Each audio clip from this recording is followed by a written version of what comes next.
तो इस मूवी का मेन कैरेक्टर है ओजे। ओजे और उसके फादर का एक खुद का हॉर्स स्टेबल है। वो दोनों हॉलीवुड मूवीज के लिए घोड़ों को एक्शन सीन्स के लिए ट्रेन करते हैं। तो ऐसे ही एक दिन ओजे और उसके फादर घोड़ों को ट्रेन कर रहे थे, लेकिन तभी आसमानों से कई सारे इंसानों की चीखने की आवाजें आती है। ओजे ऊपर देखता है, लेकिन बादलों की वजह से कुछ दिखाई नहीं देता। फिर ऊपर से बहुत सारा छोटा छोटा मलबा नीचे गिरने लगता है, जैसे कि कोई स्क्रू ड्राइवर, चाबी, नेल्स, ऐसी चीजें। और उनमें से एक मलबा बुलेट की स्पीड से ओजे के फादर के सर के ऊपर गिर जाता है, जिससे उनकी मौत हो जाती है। ओजे के फादर को मरे हुए 6 महीने बीत जाते हैं। ओजे एक मूवी के सेट में अपने घोड़े के साथ आता है। वहाँ पर उसकी बहन भी होती है, जो कि ओजे की मैनेजर है। तो ओजे की बहन बताती है कि उनके ग्रेट ग्रेट ग्रैंडफादर ने सबसे पहले 24 FPS का वीडियो शूट किया था, जो कि एक हॉर्स रनिंग वीडियो है, और इसी वजह से वो लोग फिल्मों से जुड़े हुए हैं। लेकिन शूटिंग के दौरान एक क्रू मेंबर ओजे के घोड़े के आग के सामने एक मिरर को रख देता है, जिससे घोड़ा अपना रिफ्लेक्शन देखकर घबरा जाता है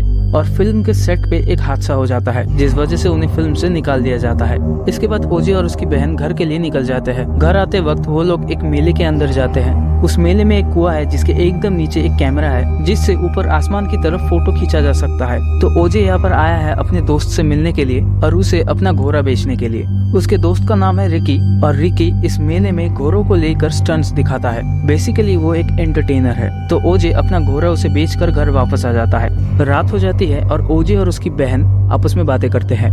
ओजे की बहन एमरल्ड ओजे को बताती है कि उनका एक घोड़ा जिसका नाम है घोस्ट, वो अरीना के बाहर है। तो ओजे घोस्ट के पास चला जाता है उसे अंदर ले जाने के लिए, और घर के अंदर एम बहुत जोर से म्यूजिक चलाती है, जिससे डर कर वो घोड़ा वहाँ से भाग जाता है। तो ओजे भी अपने छोटे से गाड़ी को लेकर अपने घोड़े के पास पहुँचता है, और वो अपने घर से बहुत ज्यादा दूर चला आता है। इसके बाद उसे फिर से आसमानों से लोगों की चीखने की आवाजें सुनाई देती है, और फिर अचानक वो पहाड़ों के ऊपर एक यूएफओ जैसी चीज को देखता है। ओजे शॉक में चला जाता है, और घर में थोड़े समय के लिए लाइट चली जाती है और म्यूजिक बंद पड़ जाता है, और फिर से वापस दोनों चीजें ऑन हो जाती है। यानी कि वो यूएफओ जैसी चीज उनके घर के आसपास ही मंडरा रहा है। ओजे जल्दी अपने घर पहुंचता है और अपनी बहन एम के साथ सीसीटीवी कैमरा को चेक करता है, लेकिन सीसीटीवी कैमरा भी थोड़े समय के लिए बंद पड़ गया था, इसीलिए कुछ भी ठीक से रिकॉर्ड नहीं हुआ। इसके बाद ओजे अपनी बहन को यूएफओ के बारे में बताता है कि उसने आसमान में एक यूएफओ को उड़ते हुए देखा, और उसके डैड के मरने के पीछे शायद यही यूएफओ जिम्मेदार है। इसीलिए ओजे अब इस यूएफओ के बारे में और भी ज्यादा जानना चाहता है। अगले दिन ओजे और एम एक इलेक्ट्रॉनिक शॉप में जाते हैं। एम ओजे को बताती है कि उस यूएफओ को कैप्चर करके वो बहुत सारा पैसा कमा सकती है, बस उन्हें एक परफेक्ट एंगल में शॉट चाहिए। इसीलिए वो दोनों उस इलेक्ट्रॉनिक शॉप में बहुत सारा कैमरा खरीदते हैं। उस इलेक्ट्रॉनिक शॉप से एक बंदा आता है कैमरास को इंस्टॉल करने के लिए। कैमरास को इंस्टॉल करते वक्त वो लड़का जानना चाहता है कि वो लोग कैमरास क्यों लगा रहे हैं, लेकिन ओजे और एम उसे नहीं बताना चाहते। लेकिन वो लड़का जिसका नाम है टॉरिस, वो रीजन जानने के लिए बहुत ही ज्यादा क्यूरियस होता है। तो टॉरिस सारे कैमरास को आसमान की तरफ लोकेट कर देता है। एक कैमरा घर के छत के ऊपर और बाकी कैमरास घर के बाउंड्रीज के चारों तरफ। इसके बाद एम एक घोड़े की स्टैचू को लेकर आती है, जिसे वो लोग अपने अरीना के बिल्कुल सेंटर में रख देते हैं। ठीक उसी वक्त रिकी भी वहाँ पर आता है उन सभी को अपने शो के इन्विटेशन देने के लिए। इन्विटेशन देने के बाद रिकी वहाँ से चला जाता है, और टॉरिस भी अपना काम खत्म करने के बाद वहाँ से चला जाता है। रात को ओजे कुछ काम कर रहा था, लेकिन तभी उसके हॉर्स स्टेबल की लाइट जल जाती है। वो स्टेबल के अंदर जाता है और लाइट को ऑफ कर देता है, लेकिन तभी उसे सामने एक छोटा एलियन दिखाई देता है, और उस एलियन के पीछे एक और एलियन होता है। ओजे डर जाता है और वो पीछे हटने लगता है, और ओजे उन एलियंस की वीडियो रिकॉर्डिंग शुरू करता है। लेकिन तभी उसके पीछे एक और एलियन आ जाता है, तो ओजे उस एलियन को पंच मार देता है, और तभी ओजे को पता चलता है कि वो एलियंस नहीं बल्कि रिकी के बच्चे हैं, जो कि यहाँ पर शैतानी करने आए थे। तो टॉरिस अपने शॉप में बैठकर उनके कैमरास को देखने लगता है, जो कि बिल्कुल इलीगल है, और एम भी अपने छत पे लगे सीसीटीवी कैमरा को देखने लगती है। लेकिन तभी उनके कैमरा के आगे एक मैंटिस आ जाता है, जो कि वहाँ से हटने का नाम नहीं लेता।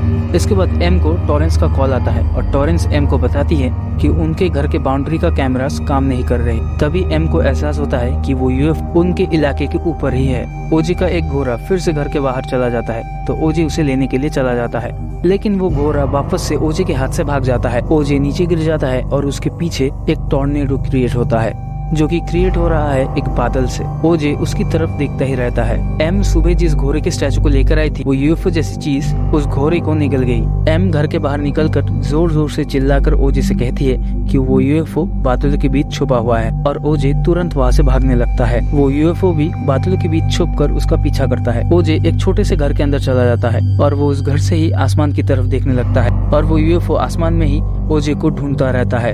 एम छत पे चढ़कर उस कैमरे में लगे उस मैंटिस को हटाने की कोशिश करती है, लेकिन तभी एम देखती है कि वो यूएफओ एकदम नीचे से आकर पहाड़ों के पीछे छुप जाती है और उसी के साथ साथ वो कीरा भी उस कैमरे से हट जाता है। इसके बाद एम ओजे से यहाँ से निकल जाने के लिए कहता है, लेकिन ओजे उस यूएफओ को कैप्चर करना चाहता है। इसीलिए अगले दिन एम एक वाइल्ड लाइफ वीडियोग्राफर को कॉल लगाती है, लेकिन वो वीडियोग्राफर जिसका नाम है एंटलस वो मना कर देता है। तभी टॉरेंस वहाँ पर पहुँचता है और पहुँचते ही वो पहाड़ों के ऊपर बादलों को देखने लगता है। ओजे और एम को कुछ भी समझ में नहीं आता, तो टॉरेंस उन्हें सारी चीजें एक्सप्लेन करता है। तो टॉरेंस उनके लैपटॉप में एक सीसीटीवी कैमरा का टाइम लैप्स वीडियो चलाता है, जिस वीडियो में ओजे नोटिस करता है कि पहाड़ों के ऊपर एक बादल हिल ही नहीं रहा, जो कि बिल्कुल भी नेचुरल नहीं है, यानी कि वो यूएफओ उस बादल के पीछे छुपा हुआ है। ओजे उस घर के बाहर जाकर उस बादल को देखने लगता है और ओजे कहता है कि वो पिछले 6 महीनों से उस बादल की तरफ नजर उठाकर वो देख रहा था, लेकिन उसे जरा भी शक नहीं हुआ। लेकिन ये प्रूफ काफी नहीं है ये साबित करने के लिए कि वो एक यूएफओ है, लेकिन ओजे को लगता है कि वो कोई एलियन स्पेसशिप नहीं है। आज के दिन रिकी का शो है और अपने शो में वो अपनी पूरी परिवार के साथ पार्टिसिपेट करने वाला है, जहाँ पर उसकी बीवी और उसके एलियंस बच्चे भी होंगे। उस शो में ओजे का दिया हुआ वो घोड़ा भी होता है और उस शो को देखने के लिए थोड़े बहुत लोग आते हैं। उस शो का थीम होता है एलियंस। तो ऊपर आसमानों में बादलों के पीछे उन्हें हल्की सी एलियन स्पेसशिप की झलक दिखाई देती है। तो रिकी को लगता है कि शायद ये वीफिक्स टीम का काम है, लेकिन जल्दी ही वो यूएफओ वहाँ पर मौजूद उन सभी को निगल जाता है। इसके बाद हमें उस यूएफओ के अंदर के हिस्से को दिखाया जाता है, जहाँ पर सारे इंसानों को निगला गया है। उस यूएफओ के अंदर का हिस्सा एक बहुत ही बड़ा बलून की तरह है, जो कि सारे इंसानों को क्रश करके खा रहा है। इस इंसिडेंट के थोड़ी देर बाद ओजे वहाँ पर पहुँचता है अपने घोड़े को लेने के लिए, लेकिन वो देखता है कि उस मेले की हालत बहुत ही ज्यादा खराब है और वहाँ पर कोई भी मौजूद नहीं है। ओजे अपने घोड़े को लेने के लिए आगे ही बढ़ता है कि उसे आसमान में वही यूएफओ उड़ते हुए नजर आता है। वो वहाँ पर छुपकर आसमान की तरफ देखता है और उसे आसमान में थोड़ा थोड़ा करके यूएफओ दिखाई देता है, जो कि उस इलाके में अपनी शिकार की तलाश कर रहा था। लेकिन तभी ओजे का घोड़ा बहुत जोर से चीखता है, जिससे यूएफओ को पता लग जाता है और वो नीचे आकर एक बहुत बड़ा टॉर्नेडो क्रिएट करता है। रात हो जाती है और ओजे होश में आ जाता है और अब एम और टॉरेंस अपने लाइफ की सबसे खतरनाक रात को विटनेस करने वाले थे। ओजे अपना गाड़ी लेकर घर के लिए निकल जाता है। इसके बाद एम आसमानों में बहुत जोर से इंसानों की चीखने की आवाजें सुनती है। बाहर बारिश हो रही थी, लेकिन अचानक उनके घर के ऊपर बारिश नहीं हो रही, लेकिन आसपास हो रही थी, यानी कि वो यूएफओ बिल्कुल उनके घर के ऊपर है। और फिर इंसानों की चीखने की आवाज और भी ज्यादा बढ़ने लगती है, मामला और भी ज्यादा डरावना हो जाता है। इसके बाद उस घर के ऊपर खून की बारिश होती है। जिस इंसानों को उस यूएफओ ने निगला था, उन इंसानों की हड्डियां और खून यूएफओ घर के ऊपर गिराने लगता है। ओजे भी वहाँ पर पहुँचता है, लेकिन वो घर के थोड़ी दूर अपने गाड़ी को रोक लेता है और वो अपने गाड़ी में बैठकर ही ये सारा नजारा देख रहा होता है। इसके बाद वो यूएफओ ओजे की गाड़ी के ऊपर आ जाता है।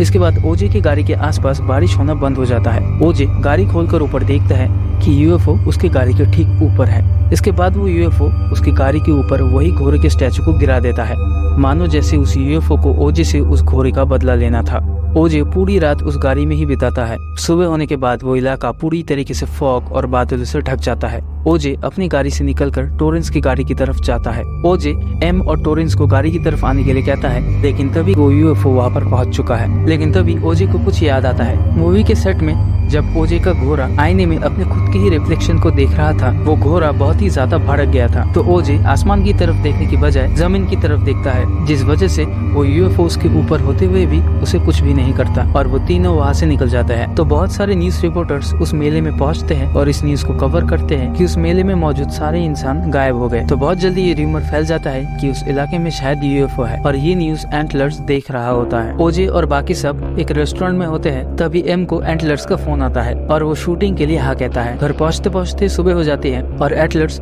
पहाड़ों के ऊपर उस बादल को देखकर पता लगा लेता है कि उस बादल के पीछे वो यूएफओ छुपा हुआ है। इसके बाद वो सारे पूरा एक दिन मिलकर एक प्लान बनाते हैं कि कैसे उस यूएफओ को वीडियो में कैप्चर करना है, जिसके लिए एटलर्स एक ऐसा कैमरा लेकर आया है जिसे इलेक्ट्रिसिटी की जरूरत नहीं है, लेकिन उसे चलाते रहने के लिए उसके हैंडल को बार बार घुमाना पड़ेगा। प्लान बनाने के बाद वो लोग उस इलाके के चारों तरफ एयर बैग्स बिछा देते हैं, जो कि इलेक्ट्रिसिटी से चलते हैं और जिनकी आंखें हैं जो कि आसमान की तरफ पॉइंट करती है। ओजे सबको बताता है कि वो कोई यूएफओ नहीं बल्कि एक शिकारी है। उस घोड़े के स्टैचू की वजह से उस यूएफओ को गुस्सा आया था, शायद वो घोड़ा उस गले में अटक जाता होगा, इसीलिए उसने सारे इंसानों को भी उगल दिया उनके घर के ऊपर। इसीलिए बहुत जल्दी उसे भूख लगेगी और वो वापस आएगा। तो टोरेंस और एटलर्स दूर पहाड़ों के ऊपर कैमरा लेकर रेडी है।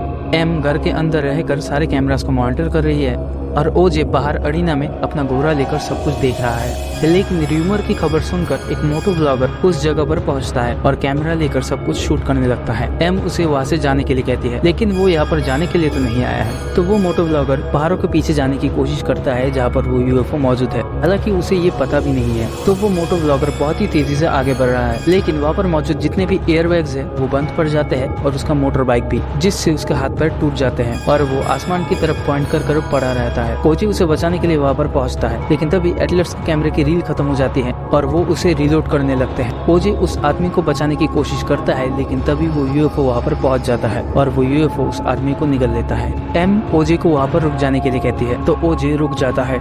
आसमान से उस मोटर ब्लॉगर की चीखने की आवाजें आती है। ओजे को एहसास हो जाता है कि वो यूएफओ ठीक उसके ऊपर है, तो वो नीचे की तरफ देखने लगता है। इसके बाद वो यूएफओ दूसरी तरफ चला जाता है, तो ओजे अपने घोड़े को लेकर घर की तरफ आता है, लेकिन वो अपने हुडी के पीछे 2 आंखें लगा लेता है, जिससे वो यूएफओ से अट्रैक्ट होकर उसके पीछे पड़ जाता है। और जैसे ही वो यूएफओ उससे बहुत ही करीब आ जाता है, वो एक छोटा सा पैराशूट खोल देता है, जिससे वो यूएफओ घबरा जाता है और अपना डायरेक्शन चेंज करके आसमान की तरफ चला जाता है और ओजे बच जाता है। एटलर्स ने शॉट्स कवर तो कर लिए, लेकिन वो कुछ खास अच्छे शॉट्स थे नहीं, इसीलिए वो एक बढ़िया शॉट लेने के लिए पहाड़ों के ऊपर चला जाता है, ताकि वो एक ऐसा शॉट कैप्चर कर सके जो कि पूरी दुनिया के होश उड़ा दे। और वो आसमान की तरफ देखकर कैमरा से रिकॉर्ड करने लगता है। तभी वो यूएफओ वहाँ पर आकर उसे निगल लेता है।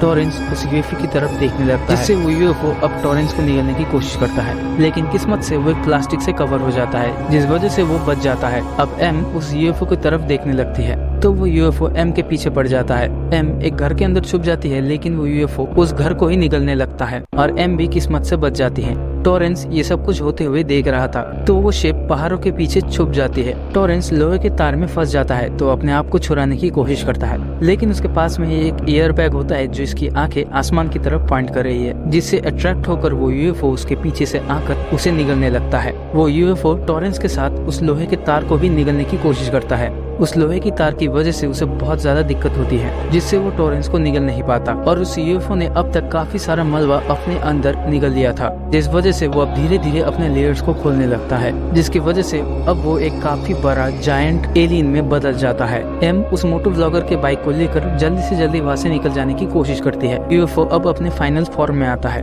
तो उस एलियन के एक तरफ एम होती है अपने बाइक के साथ और दूसरी तरफ ओजे होता है अपने घोड़े के साथ। ओजे उस एलियन का ध्यान अपनी तरफ खींचता है ताकि उसकी बहन वहाँ से बच निकल के भाग सके। एम अपना बाइक स्टार्ट करती है और वहाँ से भाग जाती है, लेकिन वो एलियन अब एम के पीछे पड़ जाती है, तो एम सीधे उस मेले के अंदर घुस जाती है और वो एलियन भी उसके पीछे पीछे वहाँ पर पहुँच जाता है। उस मेले में एक बहुत बड़ा बलून होता है जो कि इंसान के शेप में है, तो एम उस बलून को रिलीज कर देती है और वो बलून सीधे आसमान की तरफ उड़ने लगता है और वो एलियन उस बलून से अट्रैक्ट होकर उस बलून के आमने सामने पहुंच जाता है और एम उस कुएं के पास होती है जिसमें कैमरा लगा है और जिससे आसमान की तरफ पॉइंट करके फोटो खींची जा सकती है। और उस कुएं के आसपास बहुत सारे कॉइन्स भी फैले हुए हैं, जिससे वो आसमान की तरफ पिक्चर्स खींचने लगती है। इसके बाद आसमान में वो एलियन उस बलून को अपना ओपोनेंट समझता है, इस वजह से वो एलियन उसे चैलेंज करता है और उस बलून को निगल लेता है। बलून को निगलने के बाद वो अपने पहले वाले शेप में आ जाता है और छोटा हो जाता है, जिस वजह से वो अपने अंदर मौजूद उस बलून के प्रेशर से फट जाता है और वो एलियन खत्म हो जाता है और ओजे, टेरेंस और एम एलियन से मुकाबला जीत जाते हैं और मूवी यहीं पर ही खत्म।